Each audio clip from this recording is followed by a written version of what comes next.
ассалому алайкум дӯстони азиз, хушомадед ба канали мо. Хеле ва хеле шод ҳастам ки ин лаҳзаҳо бо мо ҳастед ва видеои навбатии моро тамошо карда истодаед.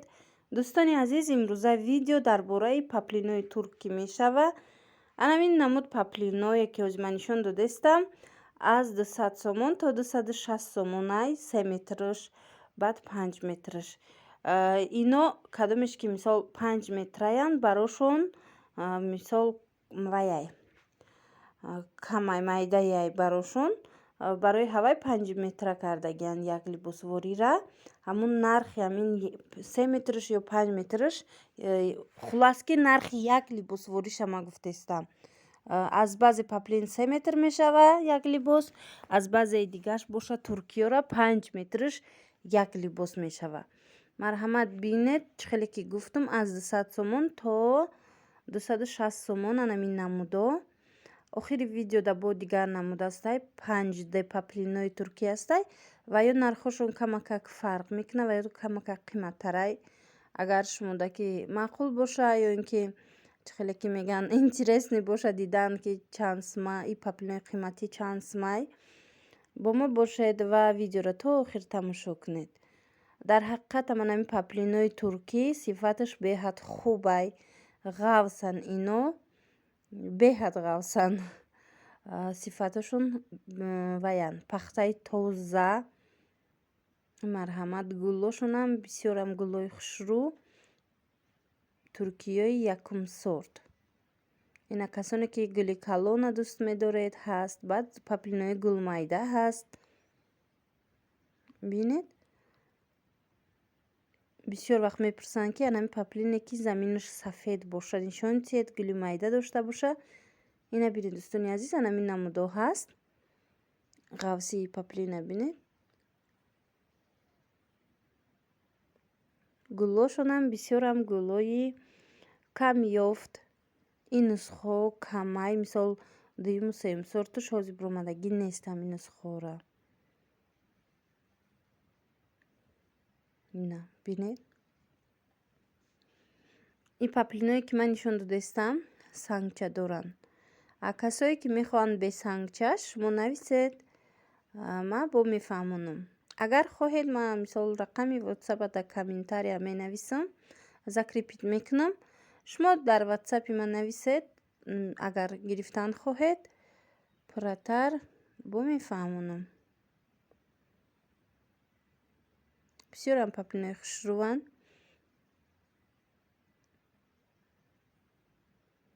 чӣ хеле ки мегӯянд ино аз мода намераванд. и гулло ҳама вақт ваян ҳастанд.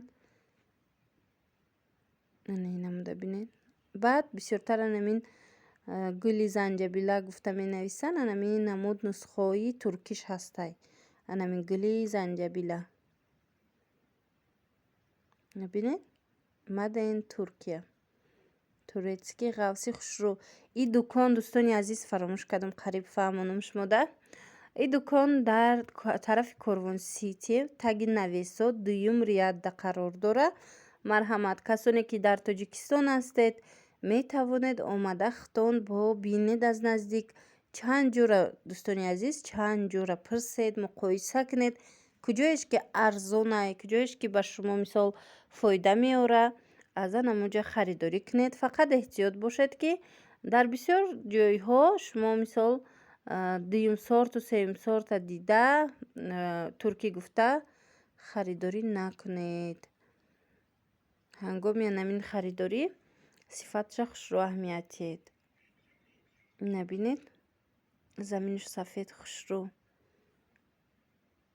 баъд ана ин намудо ҳаст.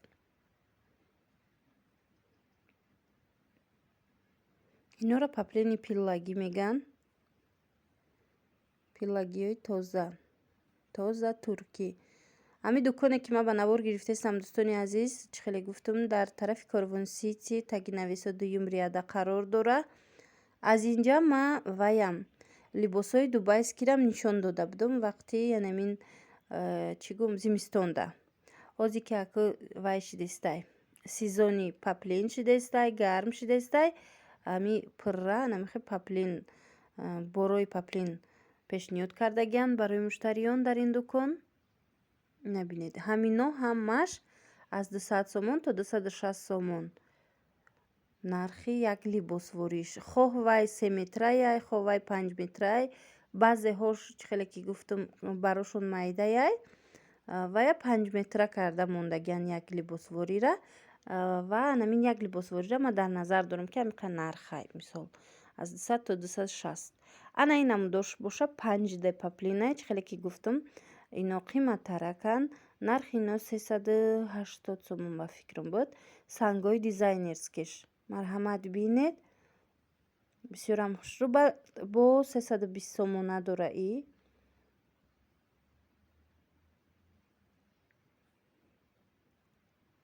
аз дур рости ами паплина вақте мебинӣ аз дур гумон мекунӣ ки и ваяй шифонкомбахтои ва итальянский ҳаст. анам хеле гумон мекунӣ то аз наздик омадан набинӣ мисол вай материалша қапида набинӣ намефаҳмӣ ки и паплинай.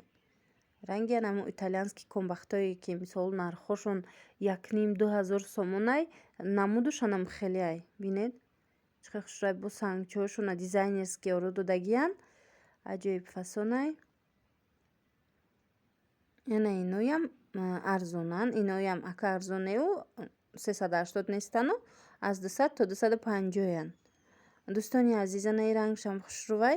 баъд бо як чизи дигара мехоҳам ба шумо фаҳмонам ки тамошобинони азиз агар гӯед қимата ё ки вай ино паплини туркиян сифатошон нағзай паплини арзонам ҳаст бозорда ва тамошо кунед видеои моро паплинои мисол 40 сомона 45 сомонаву баъд бо 55 сомонора ма ба навор гирифтагӣ марҳамат гузаред ва ёрам тамошо кунед бинед уноям ҳастанд дар фурӯш мисол дар бозор анамин таги нависо тарафи Корвон Сити ва ё дар якум рядан паплинои арзон мисол ва ё истеҳсоли хитоян. ино боша иное ки ман имрӯз нишон додистам ино ҳамаш турецкий паплин. набинед гулошона кадом намуде ки мехоҳед ҳаст гулои вай фасон аҷоиб гулое ки дар ҳар ҷо дида намешавад.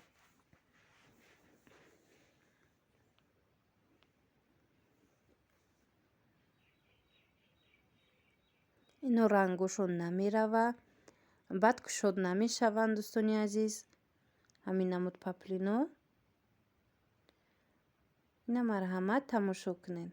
агар дар кор боша метавонед омада аз Корвон тарафи Корвон Сити таги навесо дуюм ряд бинед дар иҷа мисол дукони бисёре нестай ки шумо наёбед ҷоша бинед вай кунед пурсед нархора меёбед. боварӣ дорам писандтон мегарда ҳангоме ки бо аз наздик мебинед.